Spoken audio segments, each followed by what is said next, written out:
Hi hello friends, welcome. எல்லாரும் எப்படி இருக்கீங்க? இன்னைக்கு வந்து இட்லி மாவு தோசை மாவு வீட்டில் இருந்ததுன்னு வச்சுக்கோங்க. அதில் வச்சு நம்ம ஒரு ஸ்டஃபிங் குழி பணியாரம் பார்க்கலாம். அதுக்கு நான் ஒரு 4 உருளைக்கிழங்கு வேக வச்சு எடுத்துருக்கிறேன். ஒரு 3 விசில் வச்சு எடுத்துக்கோங்க குக்கரில். அது கொஞ்சம் ஆறட்டும். ஸ்டஃப் பண்ணுறதுக்கு உருளைக்கிழங்கு கூட கொஞ்சம் கேரட் போட்டுக்கலாம். கேரட் வெங்காயம் சேர்த்துக்கலாம். நல்லா தோலை பீல் பண்ணி எடுத்துட்டு துருவி எடுத்துக்கலாம். நம்ம நல்லா கழுவி எடுத்துட்டு வந்தாச்சு.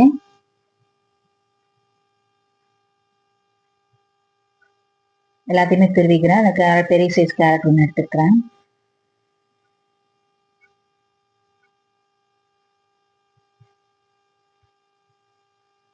இது கூட கொஞ்சம் ஒரு வெங்காயம் எடுத்துருக்கிறேன். பெரிய வெங்காயம் தோல் நீக்கி கழுவி எடுத்துக்கலாம். ஒரு பச்சை மிளகாய், கொஞ்சம் கொத்தமல்லி, இது எல்லாமே பொடிசாக கட் பண்ணி எடுத்துக்கோங்க.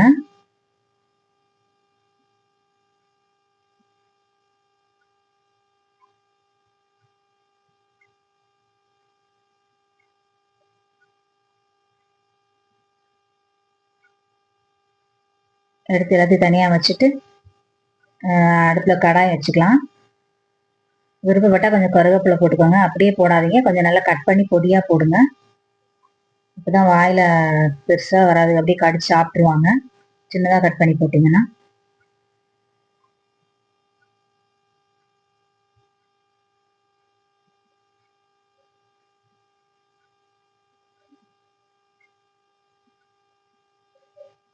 உருளைக்கிழங்கு வந்து நல்லா ஆறிடுச்சு.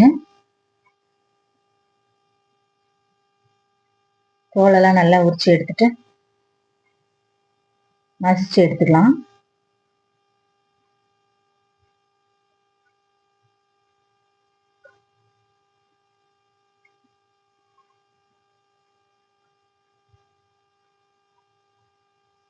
நல்லா முழுசாவே ஒரு 3 விசில் வச்சா போதும், நல்லா வெந்துடும்.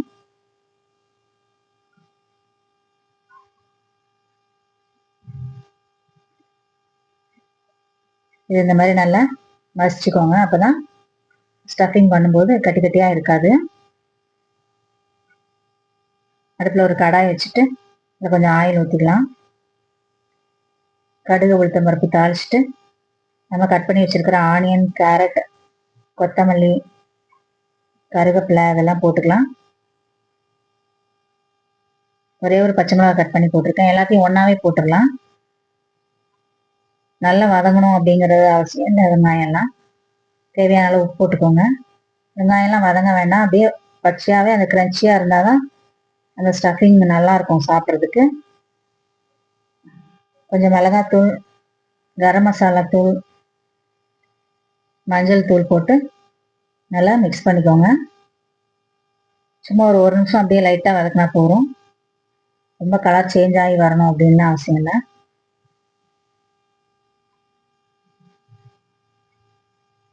மஞ்சள் தூள் போட்டு நல்லா மிக்ஸ் பண்ணி வதக்கிட்டு மசிச்சு வச்சிருக்கிற உருளைக்கிழங்கு இதோட சேர்த்துடலாம்.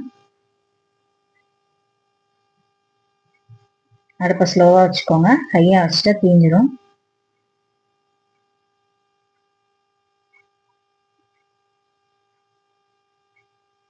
எல்லாமே நல்லா மிக்ஸ் ஆகி வர வரைக்கும் நல்லா வதக்கிக்கோங்க.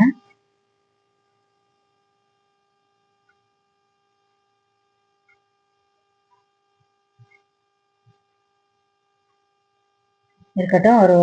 ஒரு நிமிஷம் நல்லா மூடி வச்சுக்கோங்க. ஸ்லோ ஃப்ளேமில் வச்சு மூடி வச்சுட்டு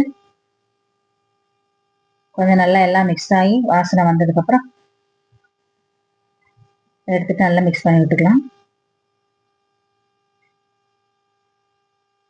அவ்வளோதான், ரெடி ஆயிடுச்சு. ஸ்டஃபிங் ரெடி ஆயிடுச்சு. உங்களுக்கு எதனா காய் போடணும் அப்படின்னு நினச்சிங்கன்னா முன்னாடியே பாயில் பண்ணி வச்சுட்டு இதில் மிக்ஸ் பண்ணிக்கோங்க. சூப்பராக ரெடி ஆயிடுச்சு. இப்போ குழி பணியார கல் வச்சுக்கலாம் அடுப்பில். அதில் கொஞ்சம் ஆயில் ஊற்றிக்கோங்க. ஆயில் இல்லைன்னா உங்களுக்கு பிடிக்கும், நெய் பிடிக்கும் அப்படின்னா நெய் ஊற்றிக்கலாம். இதில் இட்லி மாவு இல்லைன்னா தோசை மாவு எது இருந்தாலும் கொஞ்சம் கொஞ்சமாக ஊற்றிக்கோங்க. ஃபுல்லாக ஊற்றாதீங்க.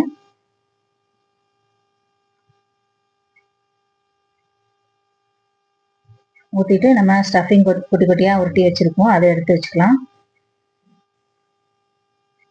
வச்சுட்டு அதுக்கு மேலே கொஞ்சம் மாவு ஊற்றிக்கோங்க.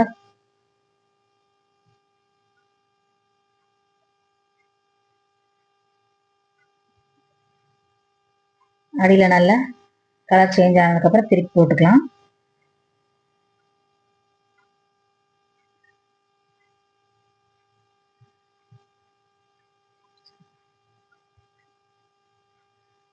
எல்லாத்தையுமே இந்த மாதிரி திருப்பி போட்டு சுட்டு எடுத்து வச்சுக்கலாம். நல்லா கலர் சேஞ்ச் ஆகட்டும், அப்போ தான் நல்லாயிருக்கும் சாப்பிட்றதுக்கு.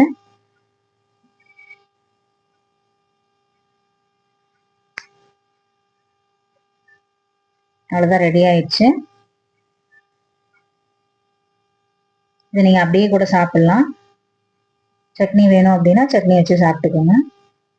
இதுக்கு எதுவும் தேவையில்லை தொட்டுக்கிறதுக்கு, இது அப்படியே சாப்பிட்லாம், சூப்பராக இருக்கும். நல்லா 2 பக்கம் வேக வச்சு எடுத்து வச்சுக்கலாம்.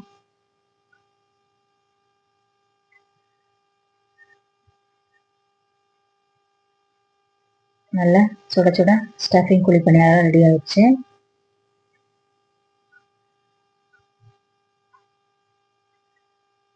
சூப்பராக இருக்கும் மசாலாவோட சேர்த்து சாப்பிடும்போது. ஓகே ஃப்ரெண்ட்ஸ், நீங்களும் இந்த மாதிரி செஞ்சு சாப்பிட்டு பார்த்துட்டு எப்படி இருக்குன்னு சொல்லுங்கள். தேங்க்யூ.